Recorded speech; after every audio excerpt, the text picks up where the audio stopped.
My thoughts, my opinion. Sports podcast.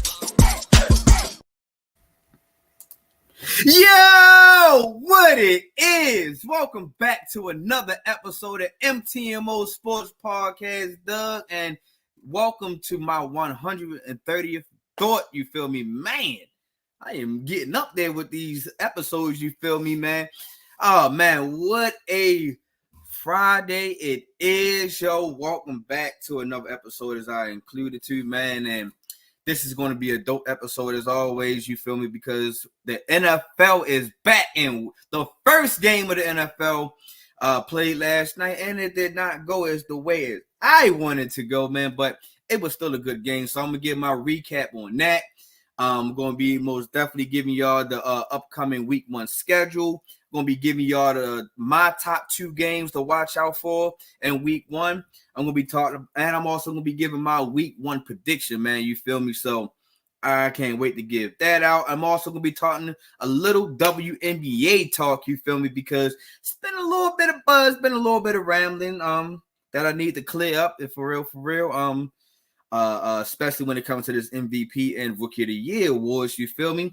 I'm going to be also giving my the standards of the WNBA also, and I'm going to be giving you who is going to take the last playoff spot in the WNBA, you feel me? Because you got 3 teams that's fighting for this last 8th spot, you feel me? So I'm going to give you my opinion on that one. But before we get into this episode, man, if you're not already, please like, share, and subscribe to this YouTube channel, as I am trying to grow my channel to 1,000 subscribers, you feel me? So help me get to my goal, you feel me? And like I said, you're going to get real dope content from me, you feel me? And like I said, man, make sure y'all hit that subscribe button so y'all can get all notifications for everything that I drop on this channel, you feel me, as far as either my video clips, my YouTube shorts, or complete YouTube episodes, you feel me? So make sure you like, share, subscribe, man. Tell a friend who can be a friend that could possibly wants to be your friend. That MTMO Sports Podcast is the dopest sports podcast out here, you feel me? So got the promotion stuff out the way, man. And like I said, yo, the NFL is back, you feel me? And is one of those guys who is most definitely, truly excited that the NFL is back, man, because this is my favorite sport, my favorite time of the year. This is where I put my family on mute. You know what I mean? And tune them out. Because like I said, yo, because Mondays, Thursdays, Fridays, Saturdays, Sundays, doesn't matter what time the NFL is on, I'm tuning you out. No matter if it's college football also. But yeah, so pumped to have the NFL back, man. And last night, we got the first game of the year. We had the defending Super Bowl champs and the Kansas City Chiefs versus the Baltimore Ravens, you feel me? And it was an AFC championship rematch. And I thought we was trying to get back in blood last night, but it seems like history still repeats itself again, man. And it repeats itself in so many different ways of how this game had went down last night. But if you were sleeping underneath the rock, or if you're not a Chiefs or Ravens fan, you didn't want to watch this game, man. The outscored the outcome of this game was the Chiefs won by 7 points, 27-20, man. And it came down to a toe. I'm talking about the actual toe, man. It came down to Isaiah Likely catching the pass in the back of the end zone, where his toe, not his whole foot, it was just his toe that touched the white line, and he took away our touchdown, man. And when I say I was heartbroken, Doug, man, because I was in here yelling and screaming touchdown and all that other good shit, man. And I woke my family up and everything. Man, I actually thought it was a touchdown, man. And this game, I can't lie, man, the Ravens should have won this game again. The Kansas City Chiefs most definitely did not show us anything to where they should have won this game. Now, don't get me wrong. Patrick Mahomes did play a decent game. But at the same time, man, it wasn't that game to where the Chiefs truly dominated this game. It was just the Ravens had once again, we fucking shot ourselves in the damn foot. How did we shoot ourselves in the foot, man? Because we had so many penalties. Number one, penalties was most definitely that killed us. Because last night, man, we had five illegal formations. 5 of them.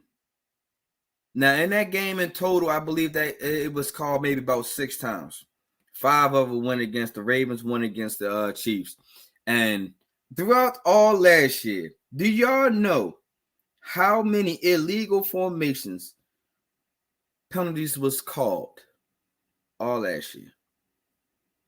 If you don't know, I'm going to go ahead and tell you. It was 1.84 flags thrown for illegal formation all last year. So it looks like that the refs really went all in and said, you know what? We are going to pay attention to this one particular thing. And we're going to flag everybody. Well, not everybody. We're only going to flag the Ravens because it was clearly multiple times that the refs missed calls. Because we already started the season already with saying that the refs had missed some calls already. I'm not the guy that sit there and blame the ref for the Ravens losing the game. Because that's not how it happened, in my opinion. The refs helped the Chiefs win the game, but it wasn't the main reason why the Ravens lost, you feel me? In my opinion, other than those illegal formations, the Ravens once again fell into the trap of not running the goddamn ball. What is the whole point of bringing Derrick Henry to Baltimore if we is not going to run him? Like, truly, like I'm not understanding what the hell was done last night, dude. Like, not one bit, you feel me? Because Derrick Henry only had 13 carries for 46 yards, averaging 3.5 yards a carry. The longest run he had was for 9 yards, and he got 1 touchdown. You know what I mean? And he averaged yesterday about 46 yards. You know, he ended up with 46 yards. You feel me? So it's like, yo, why are we running the ball again? Why? What did we doing? Because the Kansas City Chiefs yesterday ran the ball. I'm trying to get there. Hold on, I'm trying to get there, y'all. They had 20 rushing attempts for 72 yards. 20 versus our 32. And I already told you that Derrick Henry only ran 13 times. So that means only Justice Hill and Lamar Jackson got the other carries. Now, don't get me wrong. Lamar Jackson had a stellar rushing game, you feel me? Because if it wasn't for Lamar, man, and that rushing attack, our rushing attack would have been shitty. Lamar had 16 carries for 122 yards, 7.6 yards a carry. That really saved us. But it's what it's showing me that we didn't learn nothing from the AFC Championship last year. That's what it's kind of showing me. It's showing me that you're trying so hard to create this storyline that Lamar Jackson beat Patrick Mahomes instead of the Ravens beating the Chiefs. I feel like the Ravens and John Harbaugh, Todd Monken, and the rest of that offensive side, it was only thinking that Lamar Jackson has to beat Patrick Mahomes. It was not the Baltimore Ravens have to beat the Kansas City Chiefs. That's not what it looked like yesterday, especially on that offensive side, man. Because it was, like I said, the Chiefs did not really do anything other than that Xavier Worthy first touchdown. Other than that, the Chiefs offense did not do anything at all. It was just a basic offense, you feel me? Patrick Mahomes didn't do anything spectacular. Travis Kelce did not do anything spectacular. Nobody other than Isaiah Pacheco, the only spectacular thing that happened in that offense was when Isaiah Pacheco and that offensive line knew that he was not down and kept churning. That was it. There was only 2 plays that the Kansas City Chiefs really had a big impact on. Was Worthy first touchdown and Pacheco that first touchdown and Pacheco in that first down run. That was it. That was it. Worthy's second touchdown, it was Marlon Humphreys not knowing the play or the safeties or something. It was a breakdown. So we're not going to say that was just the Ravens breakdown on that one. But I can't wait to talk about that defense and a little bit about Marlon Humphreys. But yeah. Other than that, what did the Chiefs did? So I just feel like the Ravens, we shot ourselves in the foot, man. We gave away this game. We had opportunities. You know, I mean, we had the chance where Justin Tucker missed the field goal. What in the hell chances are those? Especially at that range. What else happened? Lamar Jackson missing Zay Flowers in the back of the end zone. There's a couple of things that happened on that one. Number one, why in the hell is Justice Hill lining up against Chris Jones? Why? Now, don't get me wrong. Justice Hill, he held his own. He did everything was possible that he can possibly do to hold Chris Jones back. But the way Chris Jones was, the type of game he was having, especially in the first half, man, why are we doing that? Why are we setting ourselves up? He damn near got the Lamar twice at the end of that game. And then, you know what I mean, people wants to point the finger at Lamar of how he missed that pass to, you know, potentially supposed to went to Zay Flowers, but he said it went to Bateman. That's not Lamar's fault, y'all. Did y'all see how that offensive line was blocking yesterday? That offensive line was not good. That was a D- when it comes to offensive line. Because of the penalties, because of the pressure, and because of we switched so many guards yesterday. I think we got down to like our third level of guard to protect Lamar because our guards were just shitty yesterday. That offensive line couldn't block anything. That was one of the reasons why I understand why they stopped running Derrick Henry. But the only way that you're gonna get better at running Derrick Henry is number one, you got to spread the field out so they don't cloud the box. Because we already knew that the offensive line was not doing that good. So spread the field out a little bit. Every time that Lamar Jackson went underneath the center, we knew that Derrick Henry was getting the goddamn ball. It was a giveaway. If you want to keep going up underneath the center and have people thinking that Derrick Henry is going to get the ball, play action, roll out, do something else. Don't automatically just run the damn ball. So back to, people pointing the fingers to Lamar. That was one thing. That offensive line wasn't holding up. Then you put Justice Hill on Chris Jones. So everything is now speeding up. You seen Lamar was trying his best, was doing everything he possibly could in that backfield to keep dancing, to keep the play alive, to keep the offensive blocking. But, he said he seen Bateman come across. He thought Bateman was going to stop. And then he finally seen Zay at the end. Now, that's chemistry.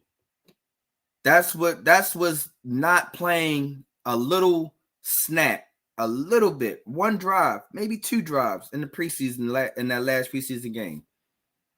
You don't have to play a full game, man, but you just trying to build chemistry. You're not really going to build chemistry in practice.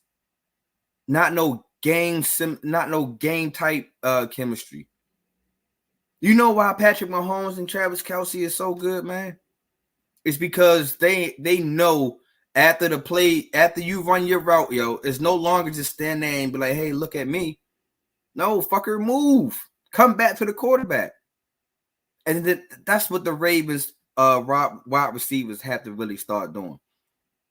Because one guy that actually looked like he knew how to do that was Isaiah Likely.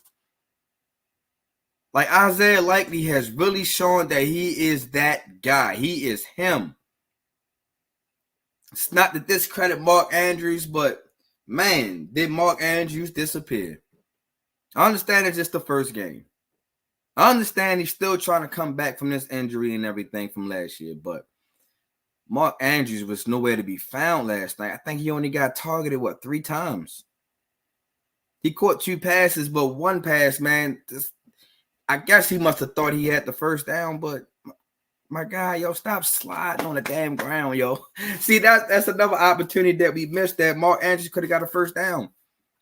But he just slid to the ground. But Isaiah Likely is really showing that he could be a top tight end in this league, man. That chemistry that him and Lamar has is starting to be magnificent, starting to look good. You know what I mean? The only thing about Isaiah Likely, I seen it towards the end of the game, man. You kind of got out your character. You kind of let the fans get in your skin. Don't let that shit happen, my guy. You know what I mean? Don't let the fans bait you into something that you don't want to get into. You feel me? What else happened, man? But that toe, oh my goodness, man. That toe for Isaiah Likely, man. If he was just able to number one, that was one hell of a catch. Number 2, that's a good concentration because you had 2 guys surrounding you going for that touchdown. This only wish that you could have just slid your foot back just a tad bit. Oh man, that would have been a dope game. That would have been a dope finish. That would have been the way that I would have liked to see how the Ravens, respond. But now it's all in the books. We got that out the way. The Ravens most definitely going to have to show up this illegal formation bullshit. They got to get this out the way quick, fast, in a hurry. We need to build our team chemistry, and we need to fix this offensive line. That's what I've seen on that offensive side. When it comes to that defensive side, Zach Orr, man, you did a decent job. For your first time as a defensive coordinator, man. I seen some holes. I seen some things that we got to show up. Most definitely, number one, as a rookie defensive coordinator, mistake that you made is Malik Harrison, number 40. There's no way that this guy should be playing wide receivers. There's no way. He was getting torched just coming off the line. Giving him one way, going the other way. Malik Harrison was lost. And then he doesn't have great catch-up speed. We cannot line Malik Harrison up when it comes to playing when the offense is stretching out the defense. We got to find a way to put Malik Harrison somewhere else. Or we got to find another guy that can replace Malik Harrison because, man, he was just getting torched last night. He was just getting torched, man. Trenton Simpson. I like this guy. He has great potential. He has almost everything that you wanted out of Patrick Queen from last year. He just a little step off from Patrick Queen, man. But Trenton Simpson really got something, man. And Roquan being Roquan, like he is most definitely shutting down that middle, man. I just think that we can kind of see the flaws a little bit. That he can chase down tight ends and stuff like that, but Mr. PQ was him and PQ had that inside linebacker position really tighten up down there, man. And you can just see that without PQ that he's doing a lot on his own now. You know what I mean? So I just think that as the season goes on, as Trenton Simpson grows and matures a little bit onto that field, man, I really just think that Simpson can most definitely help out Roquan being an interior back because he almost had an interception. He got a deflection. He just got out jumped by Patrick Mahomes. Him and Oweh. Another thing, and earlier I alluded to Marlon Humphreys. Man, oh man, that miscommunication right there, my guy. Don't get me wrong, Marlon. I know that you're getting up there in age. You're not who you used to be when you first came out of Alabama. You're not the guy that the second coming of the peanut punch and all that good stuff, man. But Every time you get a touchdown scored on you or defense collapse on you, man, you be looking so fucking confused, so confused, man. And I don't know, that can also be communication skills coming from, who Roquan calling the play. You probably wasn't fully listening. Roquan could have called the wrong play. The safety could have went somewhere else. Whatever the situation is, man, but it's not looking good, my guy. I really just think that Marlon Humphrey should be a guy that plays the tight ends now. I don't think that he can fully play wide receivers like he used to. I just think that he is now coming to the part of his career that it's going to be more mental than it is physical for him now. I just think that Marlon Humphrey, I think we got to put him in different spots. I don't think that line him out on the outside corner is the answer anymore. I think that we got to find a way to put Wiggins and Stevenson on our outside corners. And I think that you're going to have to put Marlon Humphrey somewhere else. He's going to have to be in packages, man, because I don't think that him being the number one corner, I don't think that's him no more. And like I said, everybody goes through this in their career, man. It's like as you getting up there, you got banged up a lot throughout your career, man. It's like now you're not the guy that can play outside anymore. So I think that we're going to have to find a way to get Wiggins on the field a little bit more. We're going to have to put Stevenson on the other side, and I think we're going to have to put Marlon Humphrey as like a slot, or he's going to have to play tight ends a little bit, which that can kind of go in our favor because I think Marlon Humphrey got the speed and the body size that can play a tight end. I think Marlon Humphrey can be that DB that can kind of spy a little bit. And play the running back that's coming out the backfield. I still think that there's a place for him on this defense because we got loaded DBs. You know what I mean? I can't wait to see TJ Tampa come back. I can't wait to see as Eddie Jackson get acclimated into this defense a little bit more. We got Kyle Hamilton. We got Marcus Williams. So I just think that we are most definitely loaded on this DB. So I think you can kind of hide Marlon a little bit more than previous years. So I think that most definitely on the defensive side, we got to move Marlon Humphreys off being a side corner. I think that him being a nickel or playing tight ends or something in that nature, that's what Marlon Humphrey will best succeed at, in my opinion.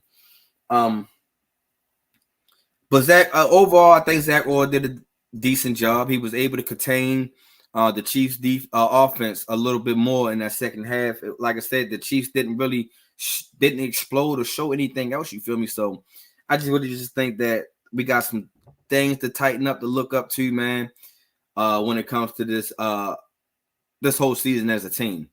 I still got confidence in my Ravens that we're going to get it right and we're going to get things lined up and get better throughout towards as the season goes on. That's what we did last year. As the season kept going on, the Ravens kept getting better, kept finding different ways to beat opponents and stuff like that. And I think that this is similar to what's going to happen this year also. So can't wait to see what's upcoming, man, for the Ravens. I really just think that we're going to have a positive season. We just can't let this one game define us. It just sucks that now that Lamar is now 1-5 against Patrick Mahomes. I'm pretty sure everybody's going to hold that over his head now until he's going to be able to show that he can beat Patrick Mahomes and the Chiefs on a consistent basis. You feel me? I still got faith in my guys. You feel me? So I'm going to just go ahead and leave that right there, man. That was my Ravens and Chiefs segment right there, man. So let's talk about the rest of the NFL, man, because we got a nice slate of games of NFL coming up. You feel me? We still got the Packers and the Eagles tonight. We still got the Steelers and the Falcons. We still got the Cardinals and the Bills, the Titans and the Bears, the Patriots and the Bengals, the Texans and the Colts, the Jags and the Dolphins, the Panthers and the Saints, the Vikings and the Giants. We got the Raiders and the Chargers. We got the Broncos and the Seahawks. We got the Cowboys and the Browns. We got the Commanders and the Bucks. We got the Rams and the Lions. And on Monday night, we got the Jets versus San Francisco. And I just think that this week one game, week one's schedule is going to be a good one. You feel me? And as we can just see those loaded the games that we have, you feel me? My top two games that I'm picking, my first game that I picked, I want everybody to pay attention to. I understand, yes, it's just the first week of the season, but some of these games that you're gonna have to is gonna trickle right back to it. Because number one is either going to be because it's conference play, how the seeding is going to get put down and all that good stuff, and then also we still want to see some of these stars that finally need to play for this team. So the first game I want to talk about is the Lions and the Rams on Sunday night, and I think that this is going to be a good one. You feel me? Because not only you get Matthew Stafford coming back to Detroit again, you got Jared Goff facing his old former team also, and it's a lot of spotlight on both of these teams, in my opinion. I just think that that both of these teams is going to have a lot to prove for them when it comes to a lot of these NFC games. You feel me? Because a lot of people is not really picking these teams to either win their division or go deep into the playoffs, in my eyes. You feel me? And the first thing I want to talk about is the Rams. The Rams, now, I remember, if y'all remember on my NFC prediction, I picked the Rams to come second in the NFC West, coming behind the 49ers, you feel me? And it all comes down to, what is his name, the wide receiver, Puka Nacua, and Cooper Kupp. Puka Nacua is supposed to be favoring the injury a little bit. He's going to be like a game time decision, but Cooper Kupp is fully back now. And the last time we got a fully healthy Cooper Kupp, man, he got a triple crown for us. And being the number one wide receiver in the game that year. So I just think that the Rams got a lot to prove a little bit, you know what I mean? And they got to find a way to stay relevant. And now they don't have Aaron Donald this year. And Matthew Stafford is up there in years now, probably like the top 5 oldest quarterback in the league, maybe, somewhere up in that range. But I really just think that the Rams is going to be a surprise team. A lot of people is probably going to sleep on them a little bit. I don't have them winning the division still, but I think the Rams is going to be a surprise team. We're going to see a lot of dynamic plays coming from the Rams. I really think that the Rams will be a first round team, in my opinion. If they can make it into the playoffs. But coming to this week one right here, the Rams is going to have to come out and win automatically to catch a lot of people's eyes.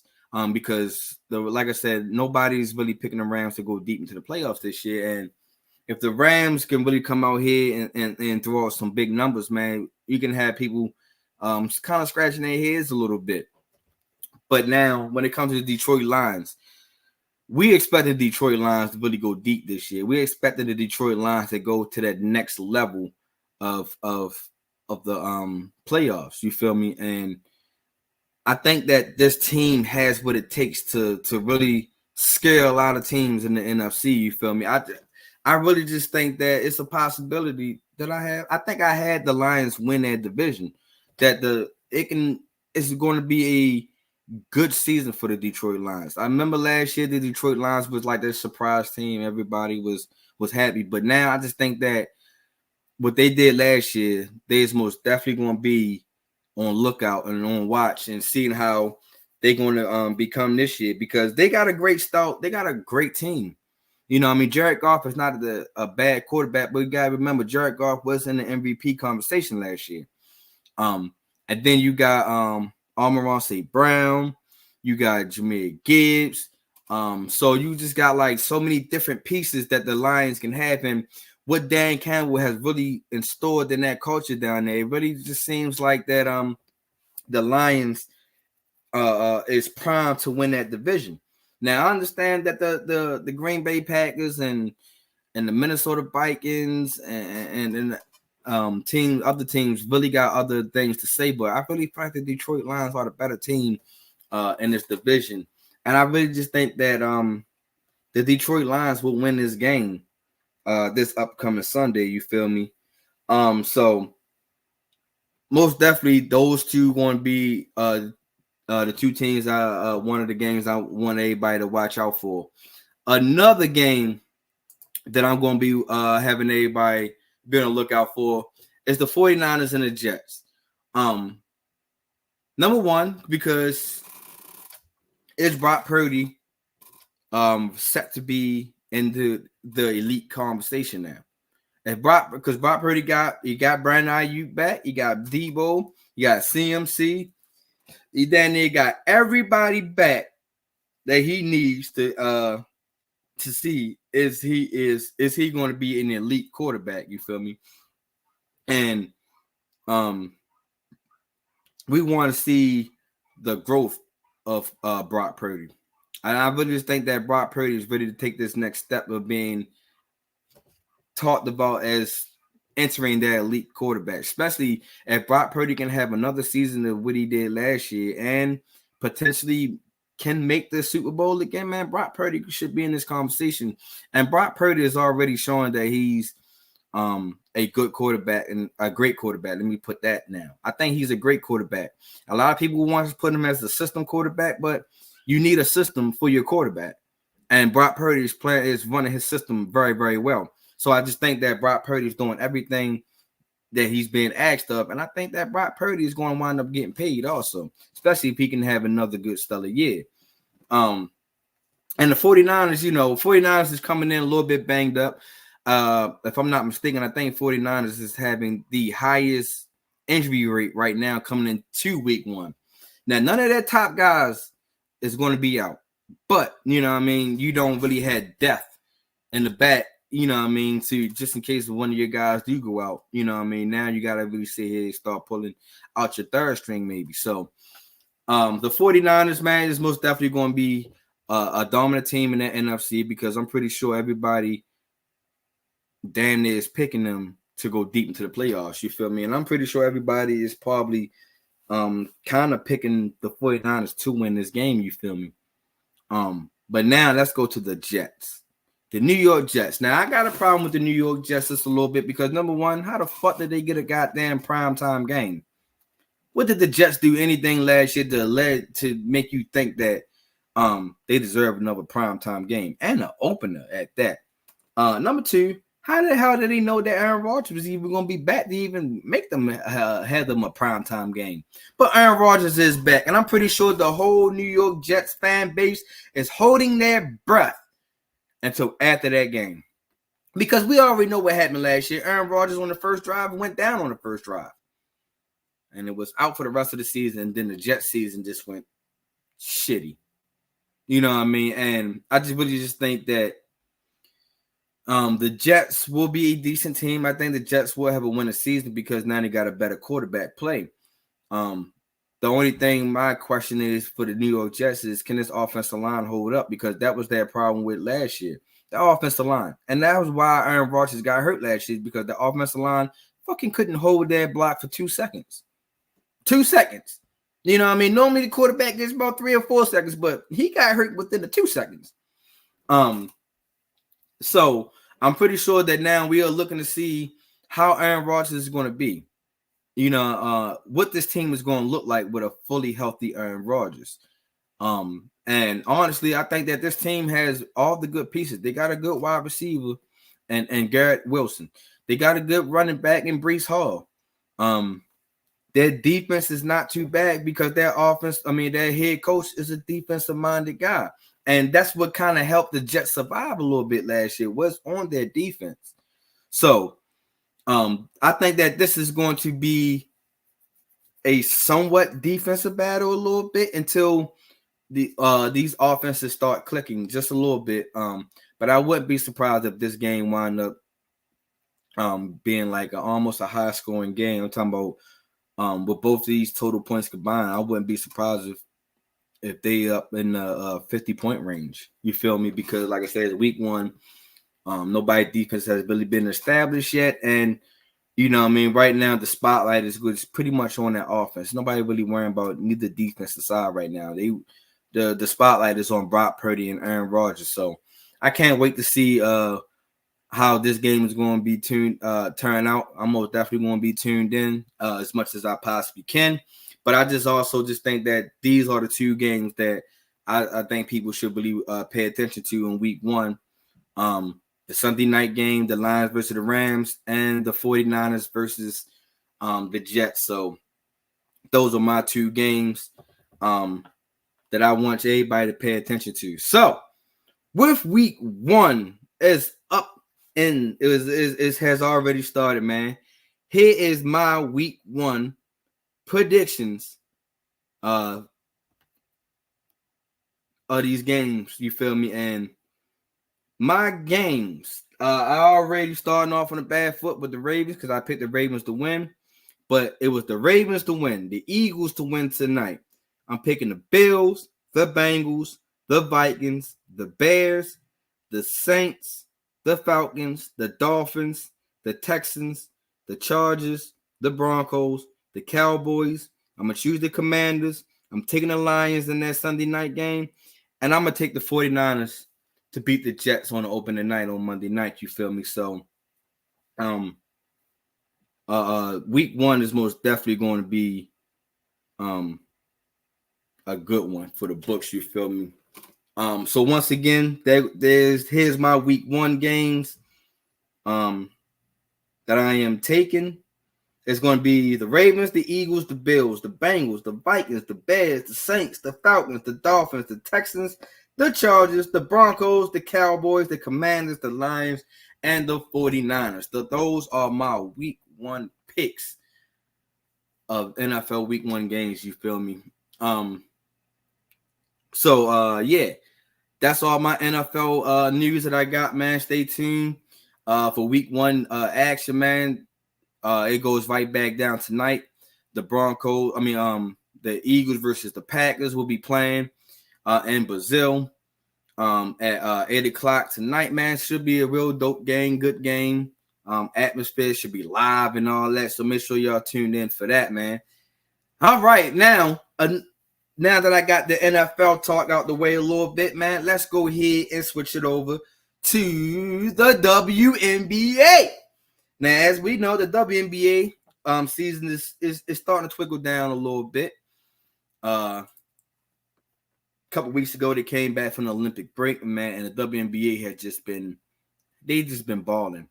You feel me? And a lot of different headlines, a lot of different stories has been coming out of WNBA. And then one of the headlines I want to go ahead and sit here and talk about first is the MVP race. Now, let me just go ahead and clear this up because yesterday I had posted a video about the rookie of the year and all that good stuff. And a lot of people were saying that Caitlin Clark should be in the MVP race or Caitlin Clark should win MVP. Here's what I say to that. Hell no. No, I do not think that Caitlin Clark should win MVP. Rookie of the year, I'm going to talk about that in a minute. MVP, it's no way.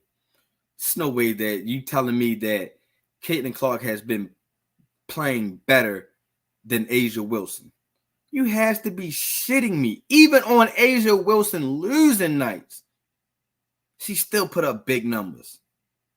You know what I mean? Like, we have this young lady in Asia Wilson that has been putting up 30 plus points in all her games that she has been playing since the coming back from the Olympic break. 30 plus. She's averaging 30 plus. She's averaging a double-double in those games since coming back from the Olympic break. There's nobody that's playing better basketball than Asia Wilson. She has showed us why she is the number one female basketball player in the world. She showed us. And she's doing it on an efficient clip also. It's not like Asia Wilson is going down here shooting 2 for 13 or 2 for 20 or nothing like that. A'ja Wilson field goal percentage is a 62%. Let me repeat that for the people in the back. Her field goal percentage throughout the whole entire year is a 62%. Not just these last couple of games or nothing like that. We're talking about the whole entire year.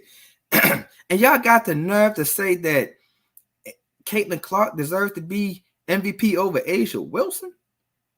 It's no way. Because I believe that the Las Vegas Aces is a couple seeds higher than the Indiana Fever, if I'm not correct. So I'm not understanding. Like, don't get me wrong, yo, Caitlin Clark is having a phenomenal tail end of the season since coming back from that Olympic break. But to put her over A'ja Wilson, no, we're not going to do that. You know what I mean? We is most definitely not going to do that. MVP is hands down A'ja Wilson. And the crazy thing about it is we don't even talk about who is number 2 or number 3 that's running against A'ja Wilson in this MVP race. We just automatically handing it to A'ja Wilson. That's how I know that A'ja Wilson is the best player in the WNBA right now. Who is number 2 and number 3? So, A'ja Wilson deserves to be MVP consideration. A'ja Wilson, I believe, will get MVP. And I would not be surprised if A'ja Wilson gets Defensive Player of the Year. Also, and that's another thing. She plays on both ends of the court. I'm not saying that Caitlin doesn't. But we've seen A'ja dominate against a lot of good bigs. And she can play 1 through 5. So, A'ja Wilson, MVP. You know what I mean? And it's no other way to look at it. You feel me? Now, let's talk about this Rookie of the Year. Now, I know about a month or so ago, put a video out, and I said that Angel Reese has my vote for Rookie of the Year. That has not changed. I still believe that Angel Reese will, if I had a vote, she will still get my vote. I still believe that this Rookie of the Year race, it's not over. It's not over. I understand yesterday I put out a video clip and I asked the question. I didn't say that it was over. I asked the question. Is this Rookie of the Year race over? Because the way Caitlin Clark has been dominating since this Olympic break, she was named Eastern Conference Player of the Month. She was named Rookie of the Month. She helped Indiana Fever clinch the playoff berth. She's the first rookie to get the fastest rookie to get to 100 3-pointers. You know what I mean? With all that stuff, like, yeah, you would think that this race can be over if you look at that. But a lot of people is sleeping on Angel Reese. A lot of people. And I'm just going to go ahead and try to wake y'all up just a little bit. Just a little bit. I understand that, yes, she shoot a lot of bad shots. And a lot of people is criticizing her. Oh, she threw up these bricks and hurry up and get her own rebound and did this. Yes, she did throw up some bricks a little bit. But at times, I think the reason why Angel Reese have a lot of bad shots is because she is rushing her shots. I don't think that I think once Angel learns that balance will be her key, having great balance, that's how she's going to figure her game out. At times, I think Angel Reese just try to push it back a little bit because she's trying so hard to keep the Sky into playoff contention. She is trying her best. It's not about her keeping up with the Rookie of the Year mention. That's not, I don't believe that's what's bothering her. I just think that the Chicago Sky do not have a consistent score that can help out Angel. Angel, we got to sit here and think that she is a big. You need a persistent guard that can either get to the big or run the great pick and roll. And don't get me wrong, Kennedy Carter, I love her game. But she's not a true point guard. She is a scoring guard. And if she's in and out the lineup and she's not having a bad shoot and she's having a bad shooting night, that's not going to help the Sky out. That can't help Angel out. Because now if y'all sit here and look, Angel, when she's take a foot in the paint, she's having 3 bodies around her. 3. But you know what's the great thing about Angel? She's so persistent that you can have 3 bodies around, she still get rebounds. Doesn't matter if somebody else putting up the shot, or doesn't matter if she's putting up the shot. She's faster to the offensive boards than anybody or any rebounds, period. She's just faster. You can't get mad at that. Because we didn't say anything when she outworked Asia Wilson on the rebound tip. Asia might got her when it comes to scoring. That's hands down. But when it comes to rebounds, you can't get mad because Angel was first at to the boards. Yes, she did put up some bad shots, but she's so athletic enough that she can get back off her feet quick enough to grab her own rebound. You can't be mad at that. You can't, because you know what's crazy is how y'all contradicting yourselves. Dennis Rodman wasn't the greatest scorer, was he? No. But he was one hell of a fucking rebounder. And what did that lead to? Him having multiple championships. He wasn't the guy. He wasn't that big also, but he knew his role. He knew when it was time for him to score that he can possibly score if he wanted to, but he knew that wasn't his role. But we still gave Dennis Rodman a Hall of Famer. So why are we going to sit here and try to criticize Angel for her and her double-doubles? So, in my opinion, the rookie race is not over. The rookie of the year race, it's not over. It's not over just yet. It's just that what Caitlin has doing, the tag that she's putting on, I think that she gave herself that extra step in front of her. That's just about it. But this race is far from over with. You know what I mean? Like I said, I wouldn't be mad if Caitlin get rookie of the year. I wouldn't be mad if it's Cole rookie of the year. But I'm going to just go ahead and state this, that Angel has played one hell of a year. She played her strength. She played the strength. It's just that right now that the Chicago Sky is a young team that has a young head coach, her first time being a head coach also. So we got to put all that to the mix versus the Indiana Fever has older players, has an older coach, been around for a nice little minute now. So I'm just not going to go ahead and just sit here and let people bash Angel. You know what I mean? Make it seem like she's hot garbage or some shit like that. She's not hot garbage. She's not ass or anything in that nature. I just think that once she learned how to slow herself down and get better balance, Angel Reese she's going to tear this fucking league apart. I'm letting y'all know that now. I'm going to be the first to say it. And we got to just learn how to stop comparing guards and bigs. We got to stop that. Because, you know what I mean, Caitlin has the ball in her hand about 90% of the time versus Angel having the ball 70% of the time. It's not the same math, my guys. Or my ladies. Anybody. You know what I mean? So that's how I feel about that, man. So Caitlin Clark, no, to MVP. Rookie of the year, that race is still going on. And Angel, you still got my vote. Point blank, period. You feel me? All right, but let's talk about this playoff race. You know what I mean?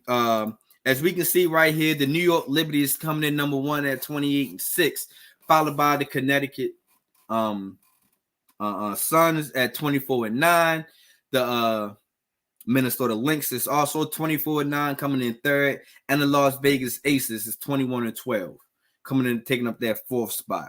And then we got the 5th spot with the Seattle Storm as 20-14. We got the Indiana Fever coming in that 6th spot at 18-16. And then we got the Phoenix Mercury 17-18 taking up that 7th spot. And the Chicago Sky right now is holding up that 8th seed right now at 11-22. As we see that all top 7 teams right now has been placed into the playoffs already. You feel me? And I ain't gonna lie, man. My favorite team right now, other than the Chicago Sky, is the Seattle Storm. I love the team that they put together, man, with it. with bringing in Gabby Williams with Skylar Diggs, and Jewel Lloyd. I really do like that team. That is my team to pick to kind of scare some of these teams in the playoffs, you feel me? Because this scoring from the Seattle can come from anywhere. You can have Skylar going off. You can have Skylar and Gabby going off. You can have Jewel going off. You can have Anike going off. It's like you got 4 good scores that can go off and take over this game. So I just think that Seattle can be my scary team coming into the playoffs this year. The team that I think who gets this 8th spot, this last spot, because we got 3 teams that's right now kind of fighting for that 8th spot. We got the Chicago Sky, who's holding that 8th spot right now with that record of 11-22. Then we also got the Atlanta Dream that's also have the same record as the Sky, 11-22. And then we also have what is that third team that's holding that 8th spot? The Washington Mystics is also holding that 8th spot. Fighting for that 8th seed in the playoffs. And in my opinion, man, I think the Chicago Sky will wind up getting it. I think that the Chicago Sky, once we can get Kennedy Carter back, man, I just think that we will have a better team. And we can be able to put up more points than what we is, because the Sky is a good team. It's just the first 3 quarters, about the first 3 quarters, first 2.5 quarters. Let me say that. First 2.5 quarters, the Chicago Sky kind of just pacing themselves. And then when it gets down to the late 3rd quarter, going to the 4th quarter, you just see the Chicago Sky is just giving everything that they got just to get to catch up or try to take the lead. And I think that's what Chicago Sky be just messing it up. They have to find a way to actually take over a game the whole 4 quarters. They had to find a way. And this is what I was talking about, them being a young team. Because once they establish and learn how to win in the first the whole game or the first 3 quarters, you don't have to use so much energy to keep up to try to catch up and take this late lead and then give it up, because now you're kind of gassed a little bit. So Chicago just got to find a way to actually start winning games in the beginning of the game. You feel me? They had to take control of the game early. That's the Chicago Sky problem, in my opinion. Atlanta Dream is starting to catch fire. They are starting to catch fire, man. They're starting to having built good chemistry down there now, because that was the Atlanta Dream problem, not having good chemistry. And I just think, in my opinion, they was having bad coaching. Coaching wasn't really putting their ladies in the right spot. You feel me? But now I feel like the coaching has finally understood their players, and now the Atlanta Dream is actually fighting for this 8th seed. And the Washington Mystics, man, I just think that they was dealing with a lot of injuries, also with a bad team chemistry also. But now they're starting to pick things up towards in the season. But I just really think that the Chicago Sky can really take this 8th seed, and I think the Chicago Sky will take this 8th seed. And I just think that Angel Reese will help the Chicago Sky with the help of Kennedy Carter also. It's really going to drag this team into the playoffs. I hate to say it, because like I said, I'm an Angel Reese Chicago Sky fan, that even when they do make the playoff, I think they're going to be a first round exit. Just because of their youth. It's going to really bite them experience-wise. That's the word. Experience is really going to kill them in the playoffs, you feel me? But if I was to give a prediction of the WNBA Finals, I would like to say it will be the New York Liberty and the Las Vegas Aces. I think the Aces are going to get it together, and I think they're going to want to go for this 3-peat also. So that's who I'm going with as my WNBA Finals prediction, that it will be the New York Liberty versus the Las Vegas Aces, unless they so happen to meet each other early in the playoffs, which I hope they don't. But that's who I'm going with my WNBA Finals. New York Liberty, Las Vegas Aces. Asia Wilson, trying to go for her third chip, trying to go for her second finals MVP. So I just think that it's going to be a great closing out season for the WNBA. So that is the dope loaded show that I have for y'all today, man. I greatly appreciate everybody for tuning in as always, man. Shout out to everybody that always show me love, reposting, retweeting, whatever it is. Appreciate y'all. Appreciate everybody that always keep tuning into this MTMO every episode, man. I greatly appreciate y'all. And also, I greatly appreciate everybody that joined MTMO prediction season, man, because it's already trash talking already. My guy Kurt is already talking his smack into the group chat, man. And it is dope to have this back up and running. So, there you have it, man. I gave y'all my 130th thought as I gave y'all the week 1 breakdown, as I gave my recap against the Ravens and the Chiefs, gave y'all my 2 top teams, my 2 top games to look for this week 1. I gave you my week 1 prediction, and I gave you the WNBA news. You feel me? So, like I said, greatly appreciate everybody tuning in, man. Make sure y'all go out here and tell a friend, it could be a friend, it could possibly be a friend. That MTMO Sports Podcast is out here and still thriving, putting up numbers, and he's trying to reach the 1,000 subscriber goal, man. So make sure y'all go out here and tell people. You know what I mean? Word of mouth, share it, whatever it is, man. Just go out here and help me get to that goal. You feel me? Shout out to my favorite ladies, as always, Locked In Sports, man. They dropped the dope episode, I believe, episode 31.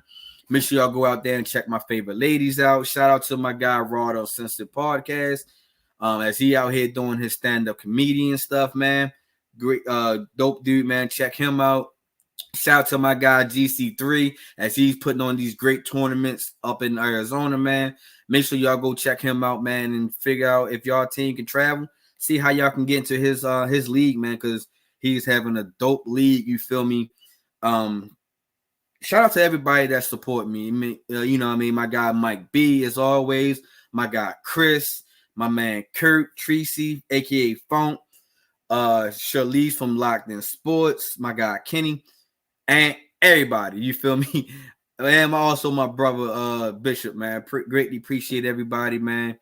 Without y'all, there's no MTMO for real. So, as always, I catch y'all next Friday, giving y'all this sports talk, you feel me? So, as always, big trust, because why trust anything else?